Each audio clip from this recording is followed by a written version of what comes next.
Hello guys, welcome back to my channel once again and I hope that you all are doing well. So आज मैं आप सब लोगों के लिए एक बहुत ही इंटरेस्टिंग और एक बहुत ही इम्पॉर्टेंट टॉपिक लाई हूँ। और ये एक ऐसा टॉपिक है जो हम में से हर कोई इस टॉपिक को फेस कर रहा है, इस प्रॉब्लम को फेस कर रहा है। So that is the fear of public speaking और the anxiety you have to speak in the public. या अगर आपके अंदर डर है स्टेज पर जाकर, अगर आपको डर लगता है, अगर आपको बहुत ज़्यादा फियर लगता है, तो आप किस तरीके से इस चीज़ को ख़त्म कर सकते हैं। तो मैं आपको बता दूं कि ये चीज़ आज मैं आपको अपने इस वीडियो में बताऊंगी।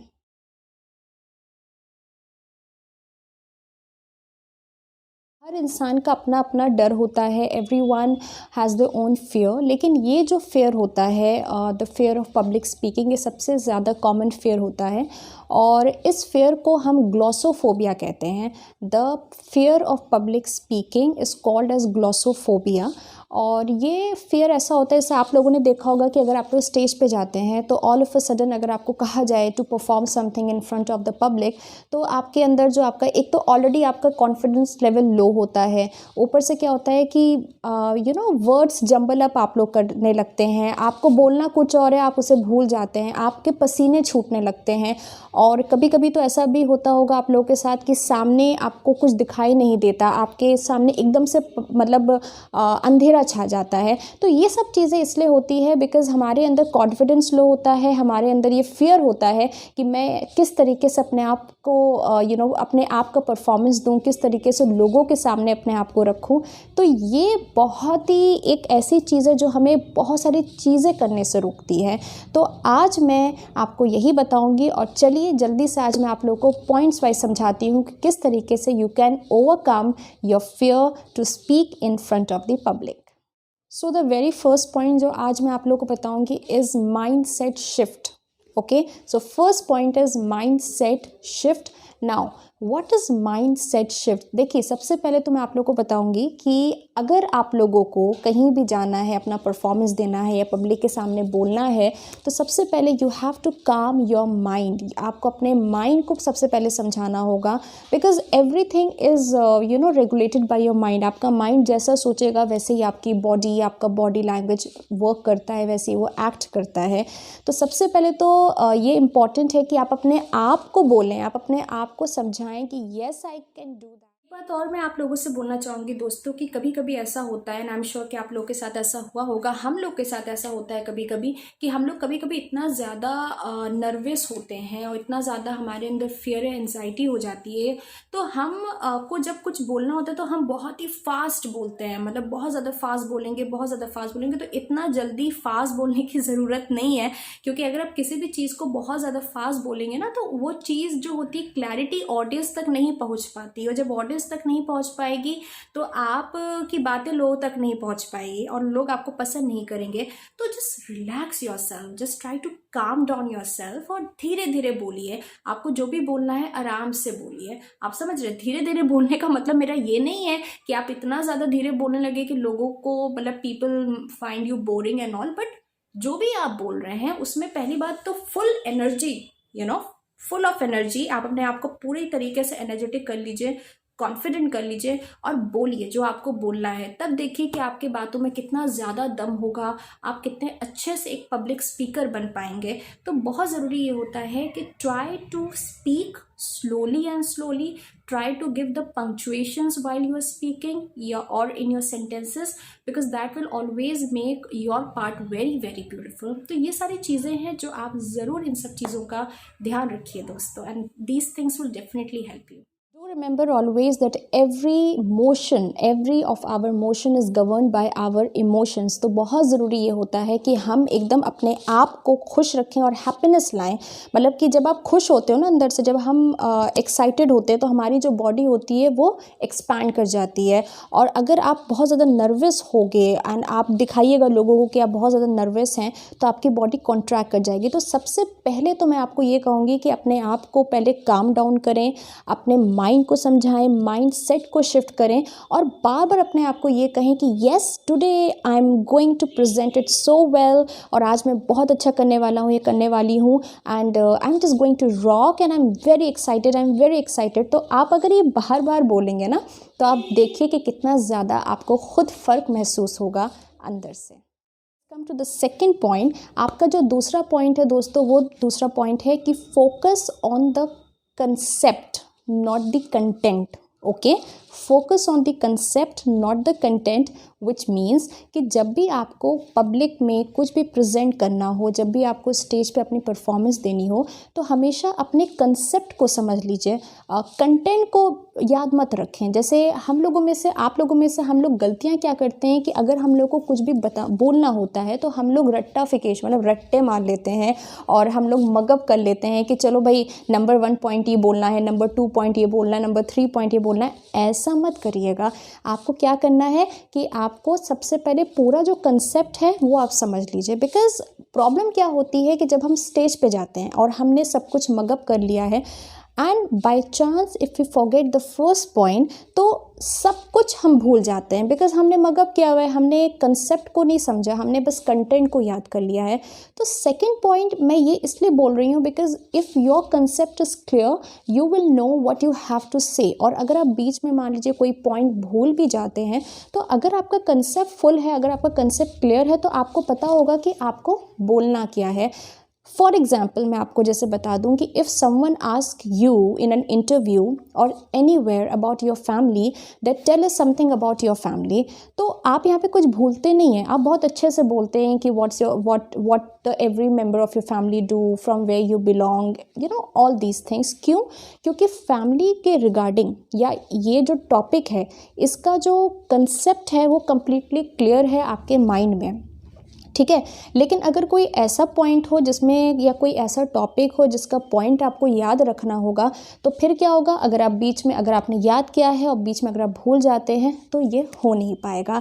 तो ये याद रखिएगा। फॉर एग्जांपल मैथ्स, हम सब ने मैथ्स पढ़ी हुई है, बहुत लोगों को मैथ्स से डर भी लगता है, लेकिन हम सब ने टिल 10th क्लास मैथ्स पढ़ी हुई है। लेकिन उसमें आप देखिए कि कभी कभी हम लोग ऐसा भी करते थे कि मैथ्स का पूरा फॉर्मूला याद ना करके पूरी बस वो जो चीज़ जिस तरीके से हमें लिखना होता है वो हम याद कर लेते थे। तो क्या होता था, अगर बीच में हम अटक जाते थे, so it would have been a disaster for us. तो फॉर्मूला याद करने से you know how to use each and every formula, how to solve the maths and all. तो मेरे कहने का मतलब ये कि ये सब तो मैंने आपको एक एग्जाम्पल दिया है, लेकिन मेरे कहने का मतलब ये कि whenever you are going to speak in front of the public, हमेशा याद रखिए कि फोकस ऑन द कंसेप्ट, कि मुझे बोलना क्या है और जिस चीज़ पे मैं बोल रही हूँ या बोल रहा हूँ वो चीज़ है क्या, व्हाट्स इट्स ऑल अबाउट। अगर आपके जहन में कुछ बुलेट पॉइंट्स हैं, आप पॉइंट्स याद कर लीजिए, आप पॉइंट्स अपने माइंड में याद कर लें कि हाँ फर्स्ट पॉइंट पे मुझे ऐसे बोलना है, सेकंड पॉइंट पे ये चीज़ें आ सकती हैं। But please my friends, never ever try to mug up anything without having any information about it। तो किसी भी चीज़ को बोलने से पहले उसके बारे में जानकारी, उसके बारे में जो कंसेप्ट है वो ज़रूर हासिल कर लीजिए, ज़रूर वो चीज़ मतलब याद कर लीजिए कि आपको बोलना क्या है, and then you see how confident you will feel अगर ऐसा कुछ होता है। तो अगर हम कुछ भी इस तरीके से याद कर लेते हैं और मान लीजिए कि कुछ भी बाय चांस हम भूल जाते हैं, तो ये वही वाली बात हो जाती है कि अगर लग गया तो तीर और ना लगा तो तुक्का। तो तुक्के वाली बात भी सही नहीं होती ना, उसमें हम बहुत सारी गलतियां कर सकते हैं। क्या बोलने जा रहे हो आप उस पर फोकस करिए and please don't focus on the content. Okay, now the third point जो मैं आपको बताऊंगी वो है कि prepare the list of FAQs। Okay, now what is FAQs? FAQs होते हैं फ्रीक्वेंटली आस्क्ड क्वेश्चन। प्रॉब्लम क्या होती है कि हमें सबसे ज़्यादा डर ये लगता है कि अगर हम पब्लिक के सामने जा रहे हैं, कुछ भी बोलना है, हमें प्रेजेंट करना है, अपनी प्रेजेंटेशन देनी है, तो सवाल जवाब से हमें बहुत ज़्यादा डर लगता है। Frequently ask question and answers जो होते हैं उससे हमें बहुत डर लगता है। तो यहाँ पे प्रॉब्लम क्या होती है कि इसलिए हम डरते हैं। तो सबसे पहले जब भी आप कोई चीज़ की प्रिपरेशन करें, कोई भी चीज़ पर आप अपने आप को तैयार कर रहे हैं, तो उसी में आप अपने आप लिस्ट बना लीजिए कि what would be the questions which might come from the public. और अगर ऐसे क्वेश्चन या ऐसे सवाल लोग मुझसे पूछते हैं तो मैं उन सवालों को किस किस तरीके से जवाब जवाब दे सकता हूँ, ये बहुत ज़रूरी होता है। फॉर एग्ज़ाम्पल अगर आप किसी को भी ह्यूमन माइंड के बारे में समझा रहे हैं तो आप पहले से अपने आप को प्रिपेयर कर लीजिए कि people might ask me that what is subconscious mind, what is the difference between subconscious and unconscious mind। तो ज़रूरी ये होता है दोस्तों कि आप सबसे पहले तो मैंने जैसे बताया कि आप कंसेप्ट को समझिए। जब आपने कंसेप्ट को समझ लिया तो उसमें से आप खुद ही अपने आप क्वेश्चंस बना लीजिए कि अगर लोग मुझसे ऐसा सवाल कर सकते हैं या ऐसे ऐसे सवाल आ सकते हैं तो मैं अपने आप को किस तरीके से उनके सामने प्रेजेंट करूं, किस तरीके से उनको उनके सवाल के जवाब दूं। How can I answer them their questions. Okay, now the fourth point जो मैं आप लोगों को बताऊंगी वो होगा कि you approach confidently to public. जब आप लोगों के सामने जाते हैं, लोगों के सामने आप बात अपनी बोलने जा रहे हैं तो have a good smile on your face, have a good body language also. ये हमेशा याद रखिएगा कि एज अ स्पीकर तो ठीक है, आपको अपने आप को प्रेजेंट अच्छा करना ही होता है, लेकिन आपके सामने जो लोग बैठे होते हैं वो भी बहुत स्मार्ट होते हैं। वो भी समझ जाते हैं कि भाई हमारे सामने जो स्पीकर आया है, हाउ वेल ही और she is, how much confidence he और शी हैज़, बिकॉज वो भी आपके बॉडी लैंग्वेज से, जैसे कि मैंने आपको बताया कि gestures always speaks more than words. तो आप कितने कॉन्फिडेंट हैं, आप अंदर से कितना ज़्यादा बोल्ड हैं, या आप अपने टॉपिक को लेकर कितना ज़्यादा क्लियर हैं, ये सब जो पब्लिक है वो देखती है। तो ज़रूरी ये होता है कि आप अपने आप को कॉन्फिडेंट दिखाइए और कंसेप्ट को भी क्लियर कर लीजिए, जो मैंने आपको पहले बताया। अप्रोच बहुत कॉन्फिडेंटली आप करिए, आई टू आई कांटेक्ट बना के चलिए, बहुत ज़रूरी होता है। ये नहीं होना चाहिए कि आपके सामने कोई इंसान है और आप ऊपर देख रहे हो। जैसे बहुत लोगों की आदत होती है कि वो जब बात करते हैं, कुछ बोल रहे हैं तो वो ऊपर देखते हैं, तो ऐसा नहीं करना है आपको। आप जिससे भी बात कर रहे हैं, आपके सामने अगर राइट साइड कोई है तो आप राइट साइड आंखों में आंखें मिला के बात करिए। आंखों में आंखें मिला के का मतलब ये मत समझिएगा कि I am saying that you need to stare the person. Please don't stare, but you have to look at the person. There is a difference between staring and looking. Okay, तो आंखों में आंखें, आई टू आई कांटेक्ट होना बहुत ज़रूरी होता है। आप कितना ज़्यादा कॉन्फिडेंट हैं ये आपका बॉडी लैंग्वेज बताता है। आप कितना ज़्यादा कॉन्फिडेंट है ये आपका जेस्चर बताता है, ये आपका फेशियल एक्सप्रेशन बताता है, ये आपका सब कुछ। तो आप जिस तरीके से अपने आप को प्रेजेंट करेंगे, जिस तरीके से आप अपने आप को लोगों के सामने रखेंगे, लोग आपको वैसे ही अप्रोच भी करते हैं। अगर आप पहले कुछ नहीं बोल पाएंगे, अपने आप को नर्वस फील कराएंगे, अपने आप को अगर आपने नर्वस फील कराया तो यकीन मानिए पब्लिक भी आपको नर्वस फील कराएगी। यस, तो इम्पॉर्टेंट ये है कि आपको अपने आप को पहले कॉन्फिडेंट फील कराना है। And if you are confident from inside, if you know that yes whatever I am speaking is absolutely right and I am very excited, I am very happy that yes I have to present myself so well, so believe me people are going to love you. And people जो हैं वो आपको criticise नहीं करेंगे and they will themselves understand कि हाँ भाई ये जो स्पीकर आया है ये बहुत कॉन्फिडेंट है।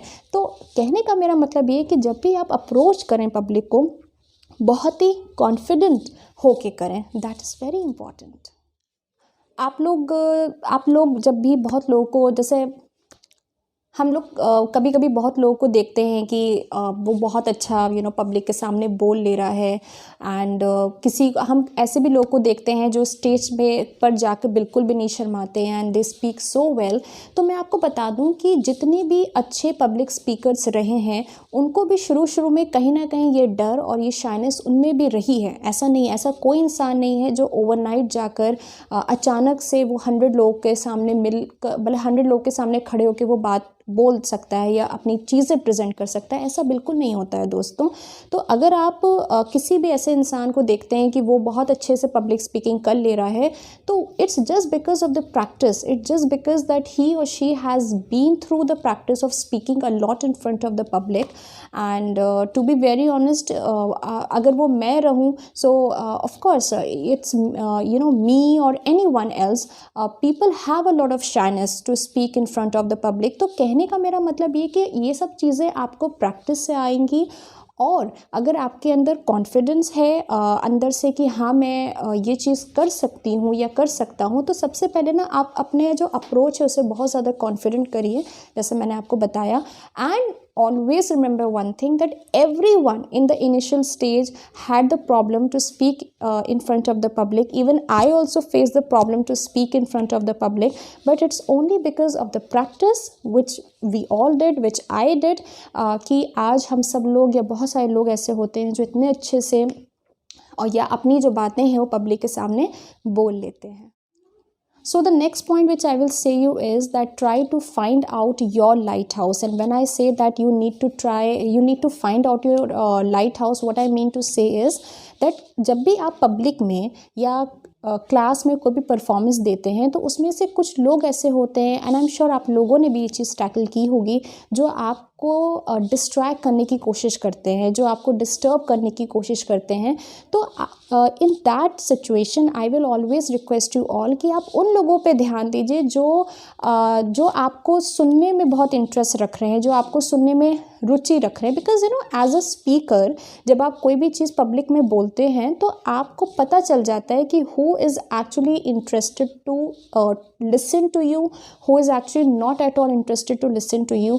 और कई लोग आपने देखा होगा कि when you ask them in the class that are you understanding what I am saying, तो और are you getting my point, तो वो हमेशा even if they are not getting वो आपसे कह देंगे कि yes I am getting. लेकिन इसका मतलब ये नहीं, इसका मतलब ये होता है कि हम एक्चुअली समझ जाते हैं. बट यहाँ पे आपको मैं बोलूँगी कि उन लोगों को देखिए, उन लोगों को वाइल स्पीकिंग देखिए, उन लोगों से आई टू आई कांटेक्ट रखिए जो आपको वाकई में पसंद कर रहे हैं. क्योंकि उससे क्या होगा दोस्तों कि आपको मोटिवेशन मिलेगा, आप खुद अंदर ही अंदर आप मोटिवेट होंगे. You are self confidence about yourself, अगर आप अंदर ही अंदर अपने आप को लेकर बहुत कॉन्फिडेंट हैं, if you know that yes I am doing well and yes I am going to rock in front of everyone, then definitely people will like you, people will love you. तो बहुत ज़रूरी होता है. और दूसरी चीज़, एक और बात मैं आपसे कहना ये चाहूँगी कि हमेशा ना लोगों के सामने कभी भी आप कुछ भी प्रेजेंट करना चाह रहे हो तो always know your audience. That is very important to know your audience, because आपके ऑडियंस जिस तरीके के होंगे या जिस लेवल के आपके ऑडियंस होंगे आप वैसे ही परफॉर्मेंस भी देंगे. सो दोस्तों ऐसे तो देखा जाए तो to remove the fear of public speaking there are lots of points जो कि मैं आपको बता सकती हूँ. बट ये जो सारे मैंने पॉइंट्स बताए हैं इन सब पर अगर आप ध्यान देंगे, अगर आप इन सब पे वाकई में वर्क करेंगे तो आप खुद देखिए अपने आप में चेंजेस लाने की कोशिश, मतलब आपके अंदर चेंजेस आएगा और आपके अंदर जो पब्लिक स्पीकिंग का जो डर है वो धीरे धीरे, सही मैं ये नहीं कहूँगी कि एक बार में ख़त्म हो जाएगा, बट धीरे धीरे इट विल गेट रिमूव.